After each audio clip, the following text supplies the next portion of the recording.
we're going to see a ton of different actions paired here. So we see an initial screen from DeAndre Ayton. They're going to get into multiple screens here. It's going to then see a dribble handoff on the sideline on the outer third from Chris Paul to Devin Booker. And this is going to be veer action to start the game. But that veer action after the dribble handoff is also going to be paired with some twirl action. As we see Josh Okogie firing up from the corner. He's going to curl the initial part of the stagger action. And then Kevin Durant loads up. He does use a great job using just a change of pace to break the rhythm of Patrick Williams as he tries to kind of top lock him. And that kind of opens the gate for him to then come over the screen, the single pin down now, the wide pin down from DeAndre Ayton. And again, I'm going to continue to emphasize that DeAndre Ayton sets incredible screens on the ball and off the ball. Look at the angle and look at how he's going to force Patrick Williams to stick to him just a little bit and force him to truly navigate it with contact and physicality. Book hits Kevin Durant, and then at that point, because the screen was so great from DeAndre Ayton as well as the setup in tandem with Kevin Durant, that exacerbates the rotations. Now Nikola Vucevic has to step up out of his rim protection position and has to put pressure on the ball. And that's kind of customary to what the Bulls like to do, especially against a lethal scorer in the mid-range and in his scoring zones. And Kevin Durant's processing speed is right on time. As soon as he catches the pass from Devin Booker, he's already felt where Nikola Vucevic is. He sees him stepping even closer, and he knows that window of time to get the ball to DeAndre Ayton is just barely there on the catch. Bulls do a good job defending it, but the extra pass connecting to DeAndre Ayton from Kevin Durant is just far too quick, and Ayton's able to finish over the top of the low man there. All right, they're going to get into a similar play here, this time with no veer screen or the initial screen set. So it's just going to be at a dribble handoff paired with stagger twirl action. So we see the staggers initially, and then we see the twirl dynamic flowing through as Okogie curls the first screen and then clears to the opposite side.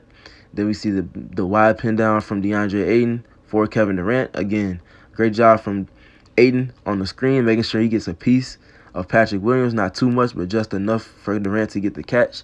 And then this is what gets interesting to me, because we see DeAndre Ayton clearing to the opposite side and the Suns respace to give Durant as much real estate to work with.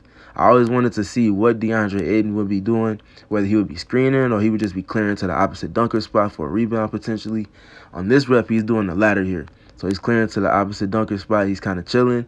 He's there to set a potential exit screen or pinning screen on DeMar DeRozan if Durant needed it, but he clearly doesn't, as he's able to fake the Barkley dribble like he's going into the post, change his direction, change his pace, and is able to get just enough separation to get into that just as tall as any release point in the NBA, and he's able to discard Patrick Williams and finish in isolation. All right, and then we're going to see the Okogie, the plays where we talked about a few weeks ago against Sacramento, where they put a defender that they know likes to be up near the level of the screen into multiple pick and rolls to force him to get back to that position. And so here we see the dribble handoff here with Okogie, and it's kind of a double screen, kind of a brush screen. Ayton sets the screen, and then Devin Booker goes into a dribble handoff with CP3. And then that's going to flow into the actual screen that they want. So we get DeAndre Ayton truly setting the screen here. His IO allows for the separation and for Chris to attack the nail. Vucevic is in the drop on the second screen, so he's flaring back, as you can see, as Chris comes off. With Zach LaVine peeled in as the nail help all the way in with 2 feet in the paint. Chris sees this on the catch, takes one dribble to engage him just enough, and turns the corner a little bit, and then hits Okogie, and he knocks down that shot that he's going to continuously need to, as teams will concede help to him. And it's just a great job from Okogie there. All right, on the next rep, we're going to see the same play again, and it's going to be flowing into the dribble handoff to Chris. Oh, wait, no, it's not. And this is where the Suns really pull at the strings of a defense. They give you the bait, and they show you something, and you get used to seeing specific patterns, and now you're trying to take it away because you see how lethal they are with scoring within their actions, and then they just add a different layer of counters to that in real time. So they're going back to that same play again. They're anticipating the dribble handoff to CP3. Kobe White's reaction is already late, and then that's exacerbated by him not being able to help at all in terms of jabbing at Devin Booker as he slips through and gets to the basket here for this very tough finish with the inside hand again off the glass. And then we're going to see now that same play. This time they're switching up the personnel positioning. So we got Chris initiating. We got Kevin Durant here working off of that elbow. And then we got Devin Booker here is going to be the get man on the dribble handoff. So we get the initial between Chris and Kevin. Kevin's going to come off of the screen. Then they're going to flow into the dribble handoff on the outer third. It's just a great movement set to keep a defense in rotation before you get into the thing that you really want to do, which is coming off of this second screen here from DeAndre Ayton. This time, Vucevic flies up to the level of the screen, and there's essentially 2 on the ball here from Devin Booker. So Kevin Durant shaking up from below the break to above the break allows for an angle for him to connect. And now they got the Bulls right where they want them. And DeAndre Ayton is able to seal inside, catches with 1 foot in the paint, and then he's able to get into his post work. And then we're going to see him get up a nice hook shot. And just the way that this team continues to blend their actions together, blend their personnel pairings together, and put defenses in compromising situations, it's just really all impressive. And Friday's win was just a prime example of just that. All right, and now let's zoom in on their double drag. So it was really, in general, their 3-player actions that they get into and that they really use over the course of a game at the perfect time to completely exploit the defense. And there was a stretch early in the game where they went to double drag multiple times as well in the second half. So this first rep here in double drag, we're going to see exactly why it was so effective. So for one, they got the big up at the level of the screen, or up near the level of the screen, being Nikola Vucevic. And for 2, look at the angles at which they're setting them. Sometimes they set them a little bit more horizontal in terms of from sideline to sideline, a little bit more flat, if you will. But these, however, are specifically, look at the angle. They're almost with the 45-degree angle coming from the corner where the baseline meets the side, half court line meets the sideline, and going towards the opposite 45 on the baseline.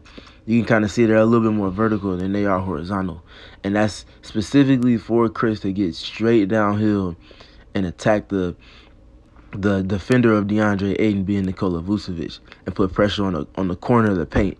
And that's really what he wants to do, is get a corner of the paint to get a reaction out of the defense and hold Nikola Vucevic so he can't try to play 2 here while he's responsible for Chris. And that's important to note because we got DeMar DeRozan here, who's at the opposite block as a low man. He's peeled in early, A, because he has Josh Okogie and they're conceding shots to him, especially early in the game. And B, he's also, his main responsibility is to help on DeAndre Ayton. So we got Chris Paul's potential scoring and potential passing being a threat, especially in this specific scenario, as well as DeAndre Ayton's roll gravity in tandem, used as like a blend to just pull and tug at the strings of a defense. And that's going to open up this opportunity for Okogie. And look at the timing at which Chris throws this pass.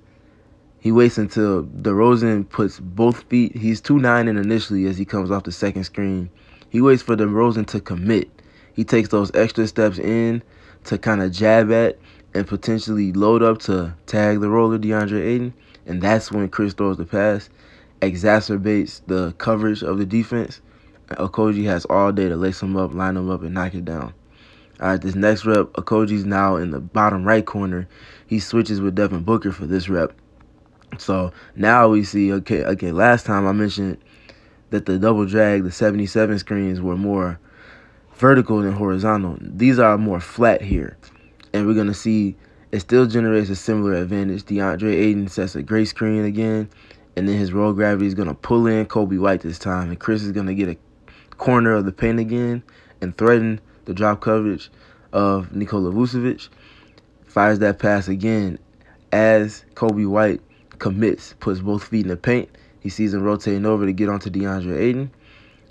And then the window is there for this pass. And it's the timing with which he throws it is A, compromising Kobe White, of course, but also throws it at such a great time that Zach LaVine, who would be the X-Man with Kobe, can't even try to play 2 here and rotate over to Kobe so that Kobe could then rotate over to Durant because of the timing of the pass and the pace of the pass. And Chris, again, exploits the advantages that the defense is presenting to them. All right, and then here we get into another double drag. These are, again, more flat than they are, more flat than they were vertical.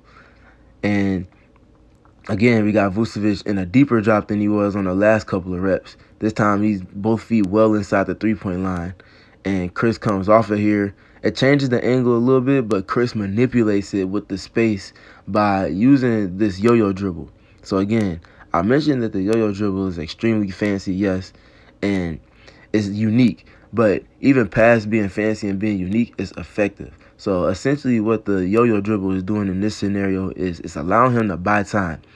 And it freezes the defense. Because as he does it, you see Nikola Vucevic, again, with Chris being in the scoring range as well as in the passing range, is holding full responsibility for him in the drop to contain the ball. At the same time, as Chris does this, Zach LaVine is frozen in time. And while he's frozen in time, Devin Booker is also shaking up from the corner. So it's all to help create the angle and pause the defense. And it's almost like this move has ether on it, man. He's just pulling and tugging at the strings of the defense in a unique manner from any other player. And then he's able to zip this skip over to Devin Booker. Zach LaVine doesn't have a chance in terms of contesting it truly, and Book knocks that down. All right, and then here we're going to get into some of the Spain action.